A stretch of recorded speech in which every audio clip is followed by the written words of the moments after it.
let's begin with Clascotyron, which is an active molecule, the trade name of which is Vin Levy. The year of approval is 2020. Formulation dose is 1% cream to be applied 2 times a day. The indication is acne vulgaris in patients 12 years and older, not 11 years like for other molecules. Mechanism of action is it's an androgen receptor inhibitor. Adverse effects and warnings include local irritation, erythema, pruritus, scaling, burning pain. We all know what is local irritation. And then hypothalamic-pituitary-adrenal axis suppression, and though it is a topical, hyperkalemia. We may need to monitor for this. What it does is it prevents the binding of DHT to the androgen receptor, where it further acts on the nucleus. This is the site of action. So when the clascoterone binds to the DHT, sebum and cytokine production comes down. Okay, you're familiar with the 4 pathogenic factors in acne. So cytokine production is brought down, sebaceous secretion is inhibited, and that is how clascoterone is expected to act on acne. Now we will look at the results of 2 trials, CB0325 and 26. Now here on the left-hand side column, we have got clascoterone in the 25 trial. Here is the 26 trial. We are looking at the active here and the control there, the active here and the control there. Now, we are looking overall, that is a global treatment success at week 12. Here is the result for the active and here is for the placebo, and you can see the p-values here. All right. We are also going to look at the non-inflammatory lesion count, because non-inflammatory lesion counts is as important as inflammatory, because the inflammatory lesion counts may indicate infection, whereas the non-inflammatory lesion counts may indicate comedogenicity and scar formation. Scar formation is common to all kinds of acne lesions. Having said that, NILCs and ILCs are both important, because eventually when we treat acne, we want to aim at a scar-free face by the time we are done with our treatment. Okay. Now, let us look at the NILC of the active versus placebo in the 2 trials. You can see the p-value there. Let us look at the ILC or inflammatory lesion count between the active and placebo, and the results are there. Significant difference between placebo and active.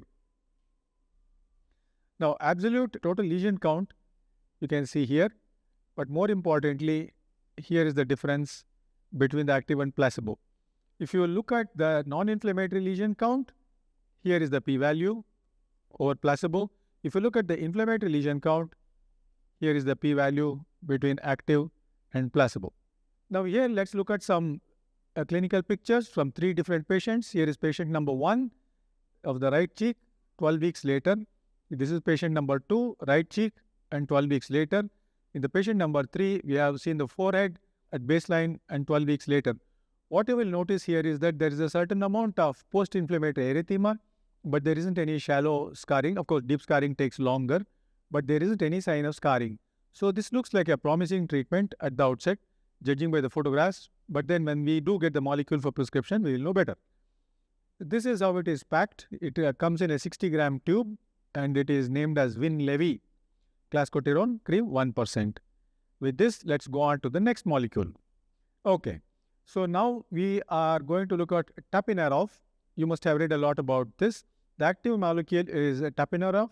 It goes by the brand name of Vitama. The year of approval was 2022. Formulation and dosage, it is a 1% cream to be applied once daily.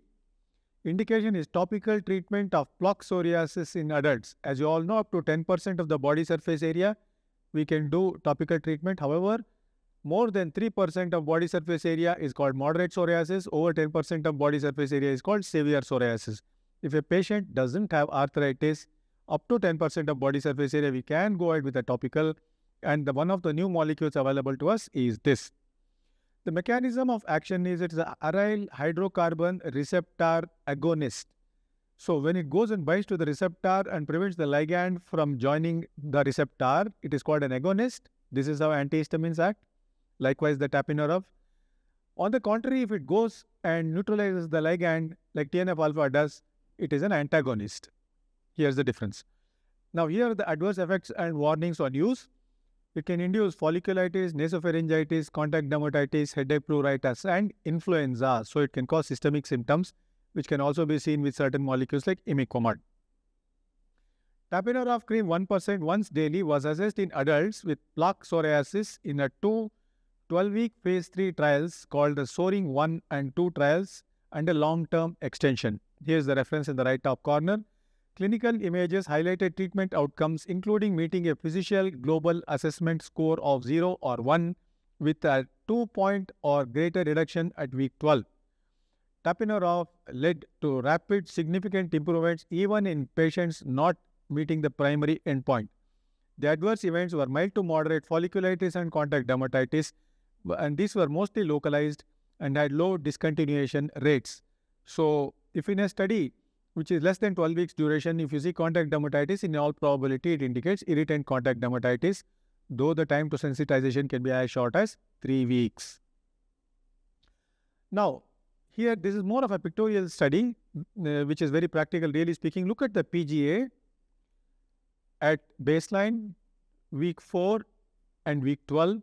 Likewise, the PASI, you can see the fall, like body surface area, you can see the reduction here.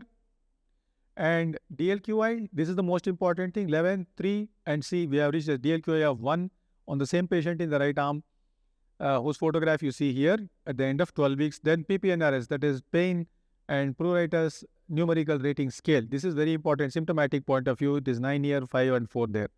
So symptomatically and lesionally the patient is better, and the same is replicated on the trunk of another patient. You can see the values there at baseline week 8 and week 12, and the same thing is replicated on the legs of a third patient or baseline week 4 and week 12. And here you can see the results on the thigh of guttate psoriasis type of lesions at baseline week 4 and week 12. And here you can see lesions on the trunk. These are petaloid lesions in the Soaring 1 trial at baseline and week 12. In the long-term extension study of the same patient who was off treatment for 24 weeks, here the same patient, he was off treatment at 12 weeks thereafter, you can see that there hasn't been any recurrence, which means that the cytokine suppression at the site of action is actually quite impressive and prolonged.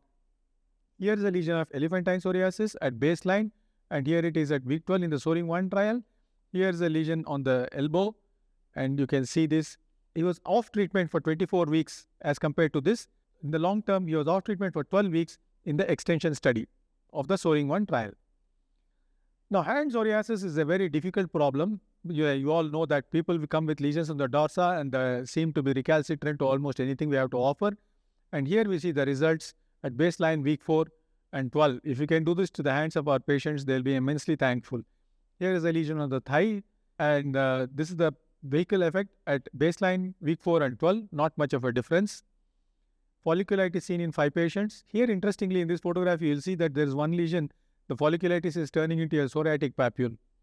So, this is the infectious risk, which means there is a certain amount of local immunosuppression. And here is contact dermatitis. From this lesion, you can see that it is probably an irritant contact dermatitis. And then here is another result with the placebo at baseline week 4 and 12. Hardly any difference in any of the scores which are underlined there.